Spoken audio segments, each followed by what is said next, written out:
following the recent week-long riots in South Africa. Neighbouring countries have raised their concerns about the country's handling of the situation. Namibia's official opposition party has expressed its support and well wishes for South Africa during this time and urged the government to deal with the issue swiftly without falling short of expressing concerns of some of the possible issues that may emanate from the events, such as the occurrence of opportunistic xenophobic attacks to nationals living within South Africa. Now, for more on this, I'm joined by Namibia's official opposition party's PMD's Member of Parliament Youth League Representative for International Relations. This is the Honourable Inna Hengari. Inna, it's an absolute pleasure to be talking to you this morning. You know, when we were watching in South Africa the unrest unfold, we were quite mortified, to say the least. How was the reaction in Namibia? I think good morning and good morning to your viewers. Thank you for having me. I think the reaction was across the continent was a shared one, very concerning and very disappointing scenes that we saw there in social media and also media at large. Perhaps scenes that also reminded us of the events that took place before South Africa came into being a democratic state in 1994. Absolutely. And I mean, in terms of the Namibia South Africa relationship, we know South Africa, one of the major exporters of goods to Namibia. I mean, if you look at from January to May already, about 17.1 billion Namibian dollars has been exported from South Africa into Namibia, whereas going in the opposite direction, it's less than $4 billion in that same amount of time, Namibian dollars that is. How concerning is that for you, to know that Namibia is so heavily reliant on South African imports? Very concerning, very concerning when you look at the role that South Africa plays, not just in SADC, but in Africa as a trade partner. Remember that South Africa happens to be the largest trade partner in the Southern African Development Community. Also, the two countries, like you said, enjoy a long-standing relationship that stems from a shared political history. But most importantly, South Africa holds Namibia's largest export market for agricultural produce. Again, we have the Namibian dollar pegged to the South African rand. So, of course, the economy of Namibia is highly dependent on the political stability and climate in South Africa. Namibia also being a member of the Southern African Customs Union, and South Africa being, again, the largest contributor to the SACU revenue pool. So I think this year already we were expecting around 15 million to go towards the national budget generated from the Southern African Customs Union. Of course, now we're expecting a huge decline in that amount because of some of these events. We're talking about the development corridor that is on hold and that will obviously be affected due to the events that are now taking place in South Africa. And I mean, we also see plenty of market disruptions in Namibia whenever there's unrest in South Africa. That is also something that I'm sure you'll be keeping a close eye on. Has there been any sort of after effects, aftershocks so far that you've seen within the country? Yes, absolutely. We are seeing shelves go empty already. We are running out of goods this side as well. But what was shocking and striking to me was just last week, where citizens who were making sort of threats about also taking the same approach as South Africans are doing.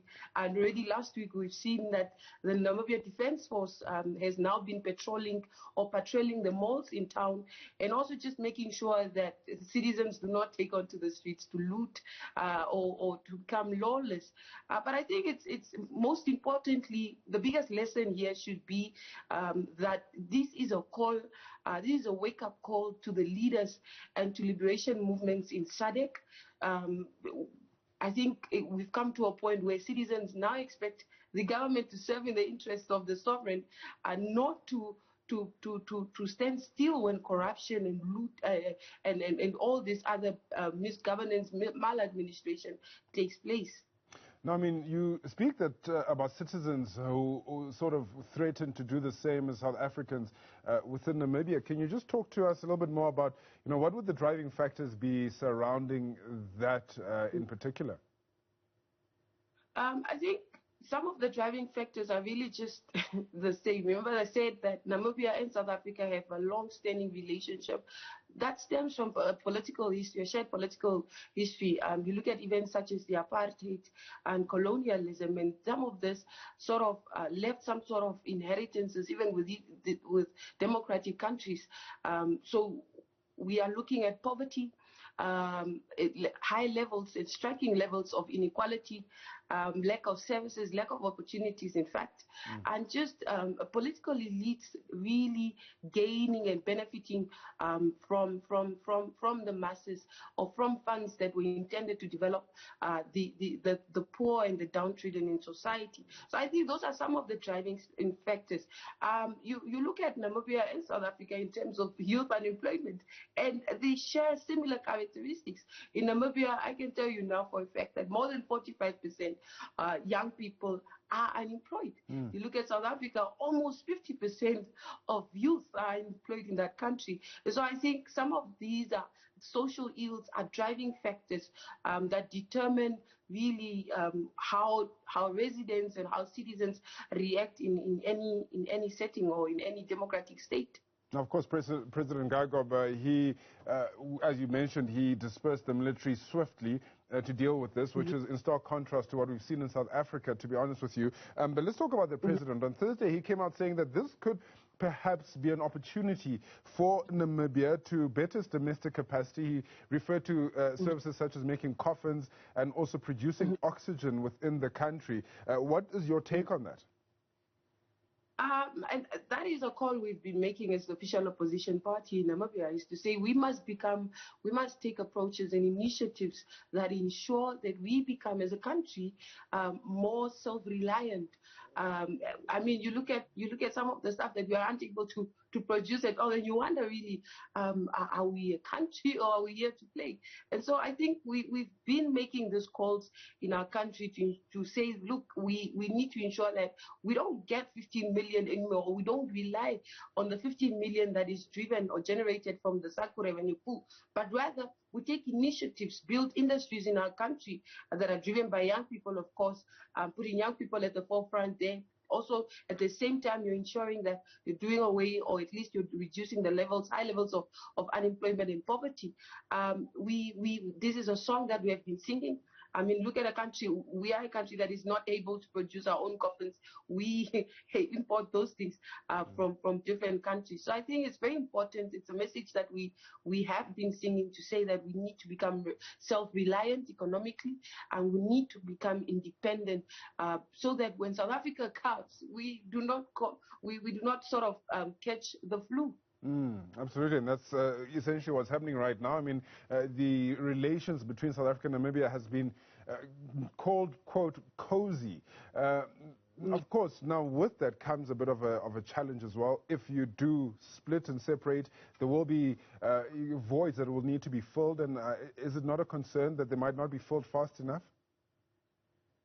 I think when you look at the concept of regional integration, is that at most it encourages self-reliance, it encourages interdependency, and so I don't think any of that would happen, but rather what would happen is that you do not have a situation where neighboring countries are seriously implicated or have serious consequences or implications because of events that take place in hegemonic South Africa. You are dealing with countries here that sort of are now playing on the same level, or a leveled playing field, and have an equal contribution towards the development of the community. Right, thank you so much for your time this morning. I really do appreciate it. That's PDM's Member of Parliament Youth League Representative for International Relations, the Honourable Inna Hengari from Namibia. They're just speaking to us about how the country of Namibia essentially catches a cold when South Africa sneezes, and already she says that food is flying off the shelves due to this unrest. Now, speaking of the unrest that engulfed Gauteng and KwaZulu-Natal last week, it's had a negative impact on Zimbabwe's economic recovery as well.